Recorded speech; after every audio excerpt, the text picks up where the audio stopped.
ایک مسلمان پر دین اسلام کے اہم رکن زکوٰۃ پر ایمان لے کے آنا فرض ہے۔ ایک مسلمان پر دین اسلام کے اہم رکن زکوٰۃ پر ایمان لے کر آنا فرض ہے۔ زکوٰۃ دوسری عبادتوں کی طرح نماز، روزہ والی عبادت اور دیگر عبادات کی طرح ایک عبادتی عمل ہے جو کہ ہر صاحب نصاب مسلمان عاقل بالغ پر فرض ہے۔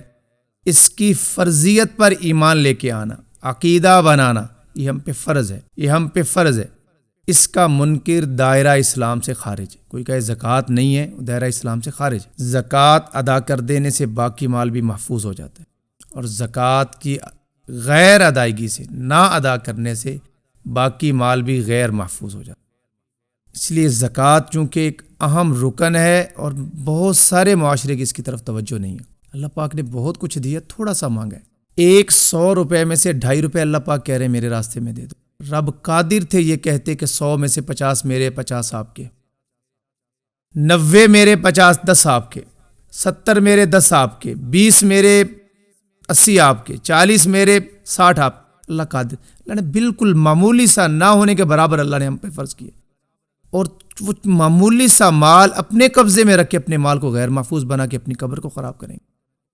بالکل دیکھیں 40 روپے میں سے 39 اللہ کہہ رہے ہیں تیرے ہیں، تمہارے ہیں، تم رکھو۔ 1 روپے مجھے دو، میرے راستے میں غربا کر دو۔ 2 بار 40 ہو جائیں، 2 روپے مجھے دے دو، بقایا 80 روپے ہیں، اس میں 78 روپے آپ کے ہیں۔ آپ کے پاس 100 ہو جائیں تو 50 پیسے اور بھی دے دو، یعنی 2.5 روپے 100 روپے میں اللہ پاک کہہ رہے ہیں کہ میرے راستے میں خرچ کر دو۔ ہر 40,000 میں 1,000 روپے اللہ پاک کہہ رہے ہیں کہ میرے راستے میں خرچ کر دو۔ 1 لاکھ میں رب تعالیٰ نے 2,500 مانگے، 97,500 تمہارا، جس کی برکت یہ ہوگی، یہ تمہارے پاس جو 97,500 پڑا ہے یہ محفوظ ہو جائے گا، پاک ہو جائے گا، اور تمہیں برکت دے گا، نفع دے گا۔ اور نقصان یہ ہوگا کہ یہ مال غیر محفوظ ہو جائے گا، اور اس میں پلید مال جو دوسروں کا حق تھا وہ شامل کر دیا گیا، یہ سارا مال پلید ہو جائے گا۔ دیکھیں نا، یہ کھانے کا بڑا دیگ پکی ہوئی نا کھانے کی، اس میں تھوڑے سے چند قطرے پیشاب کے ڈال دیں، کھائیں گے ہم؟ کہیں گے سب پلیت ہوگی، چھوڑ دیتے ہیں۔ تو اسی طرح 1 لاکھ میں سے 2,500 وہ چند قطرے ہیں، لیکن ہم باقی ماندہ 97,500 بھی پلیت کر کے اپنی جیب میں ڈالتے ہیں، اپنے اکاؤنٹ میں رکھتے ہیں، اپنے بچوں پہ خرچ کرتے ہیں، اپنی ضروریات پہ صرف کرتے ہیں، جو کہ غیر مناسب، ایک گناہ والا کام ہے۔ اس لیے زکوٰۃ جو ہوتی ہے وہ مال کا میل کچیل ہوتا ہے، وہ میل کچیل میں اپنے پاس کیوں رکھوں؟ زکوٰۃ کی ادائیگی سے باقی مال پاک ہو جاتا ہے، وہ پلیتی میں اپنے پاس کیوں رکھوں؟ تو جس رب نے مجھے دیا ہے اسی رب نے حکم دیا کہ آپ میرے راستے میں خرچ کیجیے۔ قرآن پاک میں اللہ پاک فرماتے ہیں خذ من اموالہم صدقۃ تطہرہم وتزکیہم بہا وصلی علیہم، اے نبی جی آپ ان سے مال لیجئے، آپ ان سے زکوٰۃ وصول کر لیجئے، وتطہرہم آپ انہیں پاک کر دیجئے، وتزکیہم بہا آپ کا مال لینا ان کے لیے برکت کا ذریعہ بن جائے، آپ ان کو دعا دیجئے، آپ کی دعا ان کے لیے اطمینان کا ذریعہ بنے گی، آپ کی دعا ان کے لیے اطمینان کا ذریعہ بنے گی، قلب کے سکون کا ذریعہ بن جائے گی۔ تو طاہرہم قرآن کیا کہہ رہا ہے؟ آپ پاک کر دیجئے ان کو، کہ آپ کا مال لینا تو طاہرہم یعنی آپ ان سے زکوٰۃ وصول کر کے ان کو بخل سے، طمع سے، بے رحمی سے، دولت پرستی کی جیسی بری عادت سے آپ ان کو پاک کر دیں۔ بخل سے پاک کریں، بے رحمی سے پاک کر دیں، دولت پرستی جیسی بری عادت سے ان کو پاک کر دیں، طمع سے ان کو پاک کر دیں۔ وتزکیہم آپ ان کے اندر اثار، محبت، ہمدردی، غم خواری کا جذبہ پیدا کیجیے۔ معلوم ہوا تو اس طرح زکوٰۃ اوصاف رذیلہ کی تطہیر اور اوصاف حمیدہ کی تکمیل کا ذریعہ ہو گئی۔ زکوٰۃ کا ادا کرنا اوصاف رذیلہ، گندے اوصاف کو، گندی بد اخلاقی کو زکوٰۃ کی ادائیگی پاک کر دیتی ہے، اور اچھے اوصاف، اچھی عادات انسان کے اندر پیدا ہوتی ہیں زکوٰۃ کے ادا۔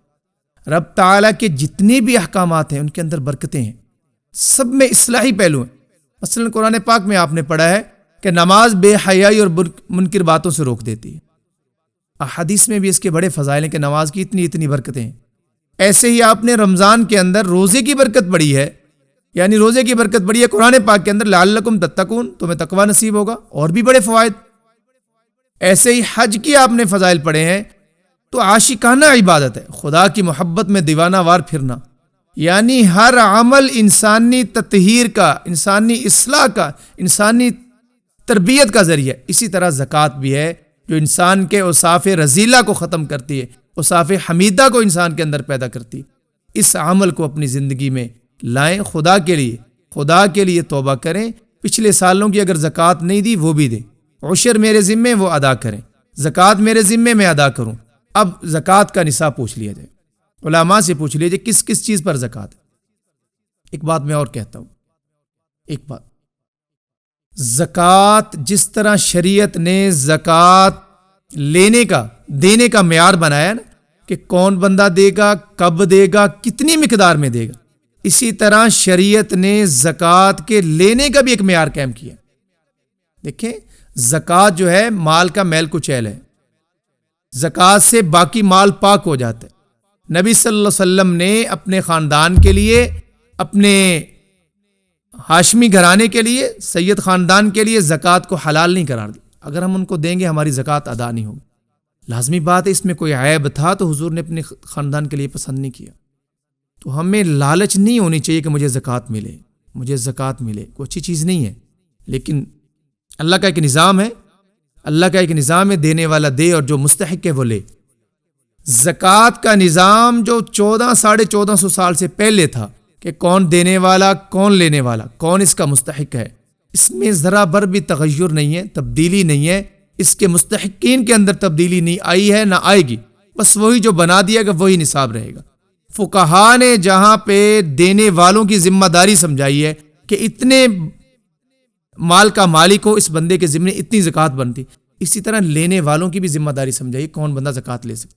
آپ اپنے علماء سے پوچھ لیں، اپنے ائمہ سے پوچھ لیں، کتابوں کا مطالعہ کر لیں، آپ کو مل جائے گا۔ ہر بندہ اس لالچ میں ہے کہ مجھے زکوٰۃ مل جائے۔ وہ لوگ زکوٰۃوں کے مال کھا رہے ہیں، مالدار بھی کھا رہے ہیں، خدا کا خوف نہیں آتا۔ تباہی ہے، مال کی میل کچیل ہے، کھائیں گے تو میرا اندر میل کچیل گند بھر جائے گا۔ باقی مال کی پاکی ہے، یہ پلیدی کھا کے اپنے آپ کو تباہ کرنے والی بات ہے۔ حضرت مفتی شفیع صاحب رحمۃ اللہ علیہ فرماتے ہیں، ان کے کہیں لکھا انہوں نے کہ کچھ خاندان والے لوگوں کے بارے میں کہ ان کے نسل در نسل ہم نے بیماریاں دیکھیں، پریشانیاں دیکھیں، حالات بدتر دیکھے ہمیشہ۔ اس کی وجہ کچھ سمجھ نہیں آئی، بس یہی بات سمجھ آئی کہ وہ لوگ زکوٰۃ لے کر کھایا کرتے جبکہ ان کے لیے لینا ٹھیک نہیں تھا۔ زکوٰۃ پوچھ لی جائے کہ مجھے لگتی ہے یا نہیں لگتی، پھر لے لی جائے۔ میں امید کرتا ہوں آپ کو بات سمجھ آ گئی ہوگی، لیکن یہ بات ذہن میں رکھیں، جو مال اللہ عز و جل کو دے دیا گیا وہ رب تعالیٰ کے خزانے میں محفوظ ہو گیا۔ جب ہمیں اشد ضرورت ہوگی رب تعالیٰ اس وقت مجھے لوٹا دیں گے۔ بینک میں مال رکھا ہے، ڈر ہے ضائع ہو جانے کا، میں استعمال نہ کر سکوں، وہاں چوری ہو جائے، وہ جل جائے، وہ راکھ ہو جائے۔ گھر میں رکھا ہے، اس میں بھی حادثے کا امکان ہے، لیکن جو رب تعالیٰ کے خزانے میں جمع ہو گیا، خدا کی قسم اس میں کوئی بھی ہلاکت کا امکان نہیں ہے، اس میں کوئی دھوکے فراڈ کا امکان نہیں ہے، اس کے ضائع ہونے کا کوئی خدشہ نہیں ہے۔ رب عز و جل ایسے وقت میں مجھے لوٹائیں گے، اس وقت مجھے لوٹائیں گے جب مجھے اس کی اشد ضرورت ہوگی، اور بڑھا چڑھا کر اللہ پاک مجھے دیں گے، اور اللہ پاک 700 گنا تک رب تعالیٰ مجھے عطا فرمائیں گے۔ اگر ہم ادا نہیں کریں گے تو یاد رکھو جس وقت مجھے ضرورت تھی یہ نعمت مجھے نہیں ملے گی۔ یاد رکھو اس فرضیت کا، اگر منکر ہوں گے تو کافر ہو جائیں گے، عملی طور پہ منکر ہوں گے تو ثواب سے بھی محروم ہوں گے، آخرت عذاب بھی مقدر میں ہوگا۔ بڑی سخت وعیدیں ہیں زکوٰۃ کی نا ادائیگی پہ، بڑی سخت وعیدیں آئی ہیں۔ امید کرتا ہوں میرے ایمان والے بھائی، میرے تاجر بھائی، میرے مسلمان بھائی، مسلمان بہن بیٹیاں، مسلمان مائیں اس بات کو سمجھیں گی کہ ہم میرے ذمہ زکوٰۃ بنتی ہم ادا کریں۔ زیور ہے گھروں میں ہم زکوٰۃ نہیں دیتے، کیوں نہیں دیتے ہو؟ مال تجارت ہے، حساب نہیں کرتے، زکوٰۃ نہیں دیتے ہیں، کیوں نہیں دیتے ہیں؟ بینکوں سے پیسے نکلوا لیتے ہیں کہ گورنمنٹ زکوٰۃ نہ کاٹ لے۔ میں نہیں کہتا کہ تم گورنمنٹ کو دو، لیکن اچھا ترتیب سے زکوٰۃ ادا کرو۔ گوداموں کے گودام بھرے پڑے ہیں مالوں سے، مال تجارت سے، کون ہے جو حساب کر کے زکوٰۃ دینے والے؟ بڑے کم لوگ ہیں۔ خدائی عذاب کو دعوت نہ دیں، توبہ کریں، اپنی زکوٰۃ، جس طرح مجھ پہ روزہ فرض میں روزہ رکھ رہا ہوں، نماز فرض ہم نماز ادا کرتے ہیں، اسی طرح اسی رب نے زکوٰۃ فرض کی ہے، ورنہ خواہشات والا دین ہے۔ بعض دین کو مانتے ہیں، بعض کو نہیں مانتے، یہ تو یہود والا کام ہو گیا تو زکوٰۃ ذمے میں فرض ہے تو ادا کریں۔ اللہ مجھے آپ کو ہم سب کو عمل کی توفیق دے۔